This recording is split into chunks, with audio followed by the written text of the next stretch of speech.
No final da guerra, quase não restavam institutos intactos na Alemanha. Os edifícios apresentavam janelas vazias, os laboratórios estavam parcialmente inundados e os arquivos tinham sido rapidamente queimados ou enviados para o oeste. Ainda mais valioso, então, era o Objeto V12, um pequeno centro de investigação nos arredores de uma cidade que a inteligência soviética havia sinalizado nos seus relatórios como astronômico, possivelmente balístico. Foi tomado sem luta. Os oficiais da Smersh entraram no edifício em meio a mesas viradas e plantas espalhadas que não cheiravam a papel queimado, mas a poeira velha. Na porta do depósito do porão, uma placa desbotada ainda dizia Sonderarchiv. Eles cortaram a fechadura com um alicate e, à luz das lanternas, apareceram fileiras de armários de metal, cuidadosamente etiquetados com anos e códigos. A maioria das pastas tratava de temas padrão do final do Reich: foguetes de longo alcance, meteorologia, geodésia para artilharia. Mas um armário em particular, marcado com a etiqueta seca Himmelsmechanik, Mecânica Celeste, não continha tabelas balísticas, mas mapas estelares com longas linhas curvas traçadas no céu. O major do serviço interno, Lebedev, responsável pela seleção da documentação troféu, era um homem prático. Ele se importava com alcances e rendimentos, não com declinação e ascensão reta. Ele folheou algumas folhas, viu legendas em latim sobre periélio, afelio e períodos siderais. Fez uma careta e carimbou a pasta com a ser removida na íntegra. No índice que acompanhava, ele anotou, mecanicamente, meteorologia balística. Encaminhar ao instituto de pesquisa apropriado. No comboio rumo ao leste, atravessando a Polônia em ruínas, caixotes com esses mapas estavam empilhados entre máquinas-ferramentas desmontadas e lançadores de foguetes desmontados. Em Moscovo, diferentes pessoas lidaram com os troféus. Parte dos documentos alemães foi para os gabinetes de design de foguetes, para aqueles que mais tarde criariam o R-7 e lançariam o primeiro satélite. Outra parte, marcada como de importância especial, acabou na Lubyanka. Lá, no departamento responsável pela inteligência científica e técnica, eles colocaram uma nova etiqueta no armário Himmelsmechanik: Arquivo Especial, Acesso Restrito. Desta vez, os documentos foram folheados com mais cuidado. O que chamou a atenção não foram apenas as órbitas organizadas de planetas e cometas conhecidos, mas também uma série de mapas cujos títulos estavam em alemão e cujas legendas estavam em uma mistura de alemão e latim. Bahn der Eindringlingsobjekte. I4. Órbitas dos objetos intrusos 1 a 4. Essas linhas não se encaixavam na imagem padrão. Elas cortavam o plano da eclíptica em um ângulo íngreme, cruzavam as órbitas dos planetas internos e se estendiam muito além de Júpiter. As notas explicativas usavam frases peculiares: trajetória não elíptica, caráter hiperbólico, possível origem interestelar. Em uma folha, alguém havia acrescentado uma nota a lápis, em alemão: se o cálculo estiver correto, o nosso convidado já esteve aqui há milhares de anos e retornará em dezenas de milhares de anos. A questão não é de onde ele veio. A questão é por que a sua órbita cruza a nossa tão perfeitamente. A assinatura era ilegível. A tinta estava borrada, como se alguém tivesse passado deliberadamente um dedo molhado sobre ela. Os analistas soviéticos estavam acostumados a procurar lógica militar nos documentos inimigos. Aqui, quase não havia lógica militar. Havia longas tabelas de efemérides, correções de precisão, tentativas de conciliar crônicas de observações antigas com os modelos astrofísicos mais recentes da época. Um relatório mencionava objetos intrusos, como corpos hipotéticos, que entravam no sistema solar em órbitas altamente inclinadas, quase hiperbólicas, que seriam difíceis de detectar com antecedência. O autor alemão sugeriu que tais passagens poderiam estar ligadas a catástrofes geológicas e picos na atividade meteorítica. Em meados da década de 1940, a ciência soviética não tinha nem o poder computacional, nem os dados para testar essas hipóteses. Mas os órgãos de segurança tinham uma motivação diferente. Qualquer coisa relacionada a objetos que entravam no espaço aéreo e no espaço próximo à Terra era categorizada como uma ameaça potencial. Um memorando ao vice-comissário do povo para assuntos internos trazia uma resolução seca: informação a ser preservada, divulgação a ser limitada, a ser usada conforme a ciência doméstica se desenvolve. Ninguém disse classificado para sempre em voz alta. A frase foi substituída por linguagem sobre armazenamento permanente e importância especial.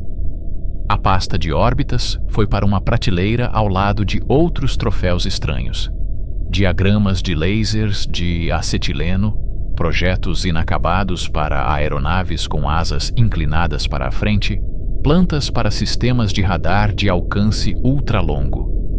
Apenas mais uma hipótese inimiga que precisava de ser escondida para tempos melhores. Os tempos melhores chegaram inesperadamente e por uma razão totalmente diferente. Na década de 1990, enquanto um país enorme se desintegrava, os segredos começaram a vazar junto com os salários. A transição de um Estado soviético fechado para a caótica realidade pós-soviética expôs coisas que tinham sido intocáveis durante décadas. Os arquivos dos serviços de segurança passaram por uma época estranha. Os antigos curadores partiram. Os novos não tiveram tempo para construir sistemas e os corredores encheram-se de pessoas com identificações e pastas finas de plástico transparente. Uma dessas pessoas, um ex-funcionário do Arquivo Central, fez o que parecia impossível em meados dos anos 90. Ele não retirou uma cópia de um documento, mas o próprio documento. Não era o item mais importante da pasta Himmelsmechanik, mas era o mais espetacular. Um grande gráfico com várias trajetórias vermelhas brilhantes cruzando o sistema solar. Nas margens, uma mão russa havia acrescentado: trajetórias de objetos intrusos, com base em dados alemães. Comparação com observações históricas, apenas para uso interno. O gráfico não apareceu imediatamente e não em uma revista científica. Ele apareceu primeiro na redação de um pequeno tabloide de Moscovo especializado em mistérios da era. Enquanto o editor viu apenas um pretexto para uma manchete sensacionalista sobre o espaço secreto nazista, o astrônomo consultor convidado viu algo mais. Mesmo na reprodução imperfeita do jornal, era possível distinguir as etiquetas numéricas, inclinações orbitais, argumentos do periélio, longitudes dos nós ascendentes. Uma das trajetórias tinha uma inclinação de cerca de 60 graus em relação à eclíptica e um conjunto específico de ângulos que, naqueles anos, pouco significava para o público em geral. Mas pouco mais de 20 anos depois, esses mesmos parâmetros começariam a aparecer em trabalhos sobre objetos interestelares que entravam no sistema solar. Quando os meios de comunicação científicos começaram a falar sobre o 3I Atlas, um objeto que recebeu a terceira designação no catálogo de visitantes interestelares, os astrônomos publicaram um conjunto de seus elementos orbitais: alta inclinação, velocidade hiperbólica excessiva, uma posição característica de seu periélio em relação à Terra. Para os especialistas, eram apenas números que descreviam a trajetória de um corpo através do nosso sistema. para o mesmo consultor que guardara o recorte dos anos 90, era como reconhecer um desenho antigo em novas coordenadas. Coincidências acontecem na astronomia. As órbitas de diferentes objetos às vezes se encontram em planos semelhantes e cruzam a órbita da Terra em nós comparáveis. Mas uma correspondência dentro de um grau para uma combinação tão específica de parâmetros, inclinação, longitude do nó, argumento do periélio, não parecia mais ser mera coincidência. Parecia o traço de uma mesma estrutura dinâmica. Na década de 1940, sem telescópios modernos ou integradores de trajetória computadorizados, os alemães de alguma forma chegaram à mesma região do espaço de fase que os astrônomos do início do século XXI, mais tarde, mapeariam. A questão de como e por que interessava não apenas aos cientistas curiosos, mas também àqueles na Rússia que levavam a sério o Estado soviético há muito extinto. Em círculos semifechados de veteranos da inteligência, circulavam histórias de que, já na década de 1950, com base em materiais alemães capturados, a URSS havia lançado um programa discreto para monitorar objetos celestes anômalos. Oficialmente, ele se enquadrava em categorias como meteorologia espacial e estudo das auroras. Na prática, ele procurava vestígios na atmosfera superior de algo que não se encaixava nas estatísticas meteorológicas normais. O Ártico tornou-se o campo de testes preferido por várias razões. Primeiro, nas latitudes polares, era mais fácil construir estações de radar voltadas para o norte, na direção de onde se esperava a chegada de bombardeiros e, mais tarde, mísseis intercontinentais. Qualquer anomalia adicional nesse cenário seria imediatamente notada pelas equipes de serviço. Segundo, auroras poderosas e outros efeitos magnetosféricos eram mais comuns sobre o Ártico e podiam mascarar ou destacar a interação da atmosfera com fluxos de partículas incomuns. Em terceiro lugar, se os cálculos alemães fossem verdadeiros, certas áreas do céu para onde as trajetórias dos objetos intrusos apontavam, projetavam-se sobre essas mesmas regiões de alta latitude. O programa lançado no final dos anos 40 e início dos anos 50 foi distribuído por várias agências. Para observadores externos, tratava-se apenas de novas estações polares, redes de observações meteorológicas e expedições para estudar o gelo e a ionosfera. Os relatórios listavam variações do campo magnético, frequências de rastos de meteoros e estatísticas sobre nuvens luminosas. Mas dentro de um pequeno círculo de supervisores havia uma camada extra. Comparar essas observações com janelas calculadas, em que grandes fragmentos interplanetários poderiam passar ao longo dessas mesmas órbitas inclinadas. Não há confirmações oficiais em fontes abertas de que a URSS encontrou algo inequivocamente ligado ao 3I/Atlas. As histórias que ocasionalmente surgem nas memórias de geofísicos e oficiais militares do Ártico mencionam apenas noites estranhas em que os instrumentos registraram perturbações intrigantes e o céu não se comportou conforme o esperado. Um relato descreve um episódio no final dos anos 60. Um pico repentino de ionização em altas altitudes, um impulso acentuado nos magnetômetros e um breve flash silencioso no céu, que não deixou nenhum som nem chuva de meteoros em seu rastro. Pode-se atribuir tais casos a falhas no equipamento, ou a fenômenos geofísicos raros, mas normais. Mas num relatório analítico confidencial que surgiu no final do período soviético, esses episódios foram alinhados com cálculos que remontam às cartas alemãs troféu. Uma nota de rodapé dizia: não se pode descartar uma conexão com objetos interestelares hipotéticos, cujos parâmetros orbitais coincidem parcialmente com os dados obtidos por observatórios estrangeiros. O estilo do documento traía o final dos anos 80, uma época em que a cortina de ferro já estava a ruir e as publicações científicas estrangeiras estavam a entrar mais rapidamente do que os sensores conseguiam filtrá-las. Após o colapso da União Soviética, este programa, como muitos outros, foi formalmente encerrado.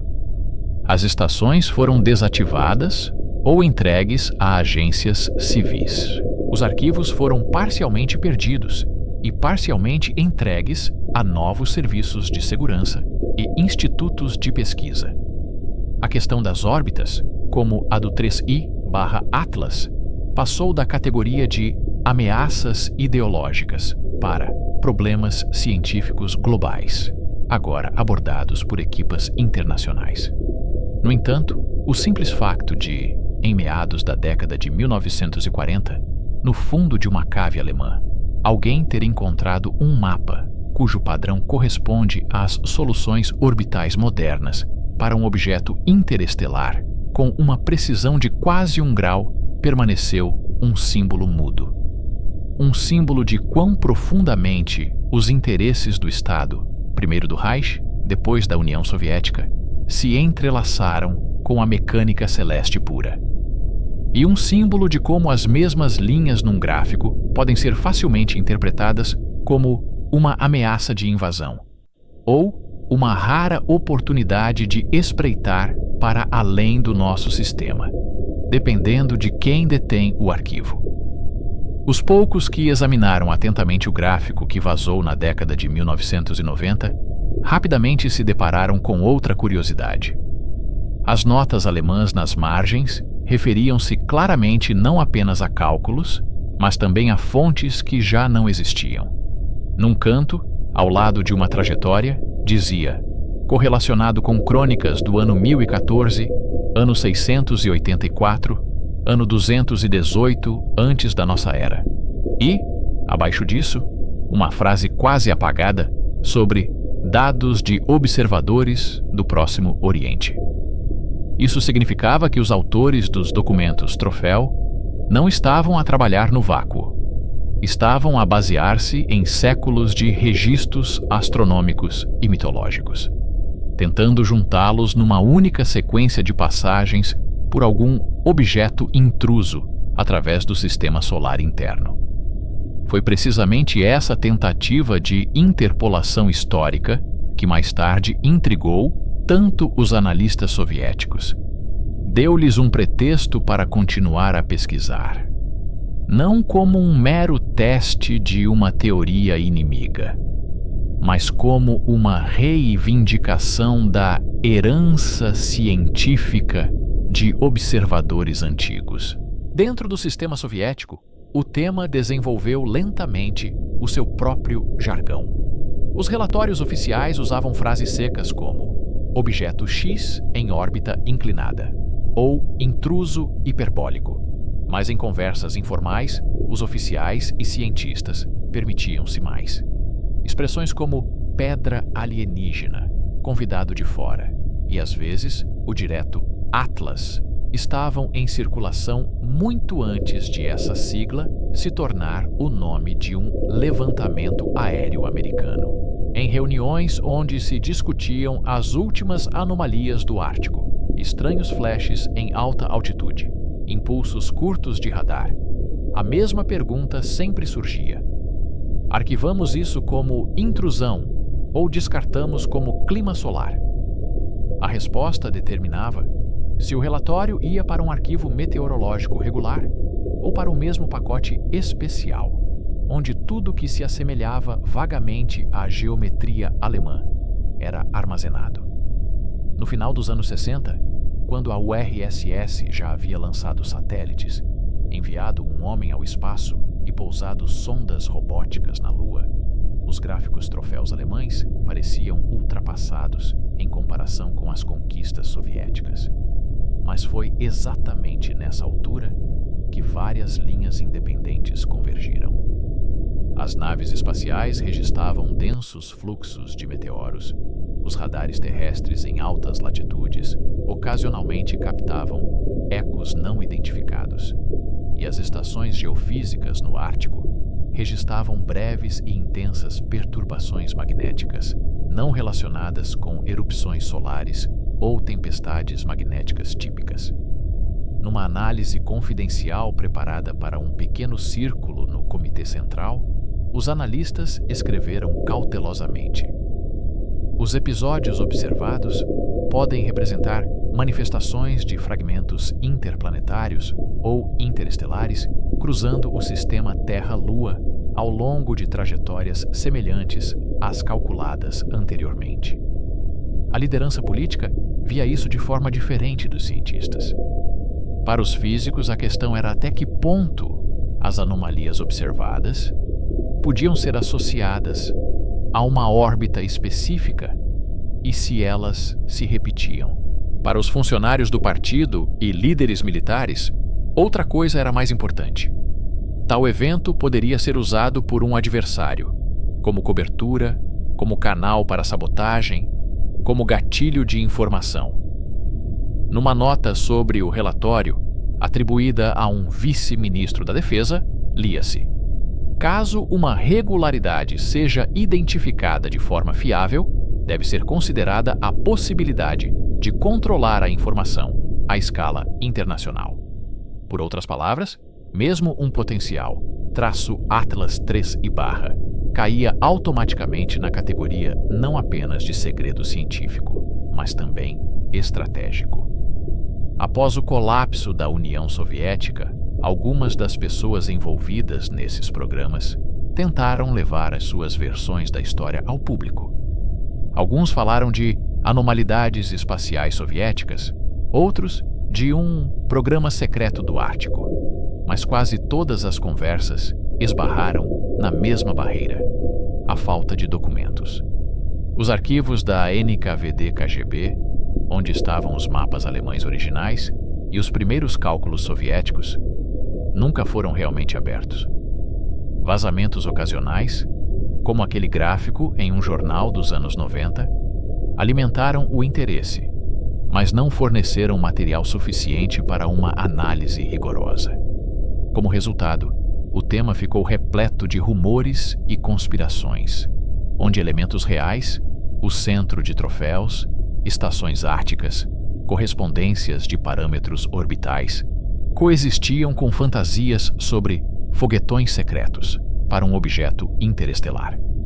Entretanto, a ciência global avançou, e quando o 3I Atlas foi oficialmente reconhecido como um objeto interestelar, muitos dos esforços soviéticos e alemães já pareciam relíquias. Mas, para os poucos especialistas que conheciam os mapas antigos, os novos dados pareciam confirmar que a intuição e os métodos rudimentares de meados do século XX tinham realmente captado algo real. Em conversas privadas, eles diziam que a órbita do 3I/Atlas pelo menos rima com o que os fascistas calcularam, e o nosso pessoal verificou, enfatizando que isso não era misticismo, mas a dinâmica das interações gravitacionais em grandes escalas. A única diferença era que agora, em vez de laboratórios secretos e estações polares a trabalhar sozinhos, dezenas de telescópios internacionais e levantamentos automatizados observavam o céu. Visto sem romantismo, todo este rastro soviético parece um produto típico de uma era em que cada nova linha num mapa se tornava automaticamente parte de um jogo de inteligência e ideologia. Pesquisadores alemães, trabalhando dentro da lógica das órbitas de intrusão, projetaram no céu seu medo de inimigos externos e sua esperança por armas milagrosas. Os supervisores soviéticos, assumindo o trabalho deles, viram nos mesmos cálculos tanto uma ameaça quanto uma oportunidade para descobrir se o espaço estava preparando outro ataque ao território soviético ou, inversamente, uma chance de demonstrar ao mundo sua própria superioridade na ciência espacial. No final, o 3I/Atlas revelou-se não apenas um objeto celeste com uma trajetória incomum, mas também um espelho que refletia as ambições, os medos e os hábitos arquivísticos de dois impérios desaparecidos ao mesmo tempo.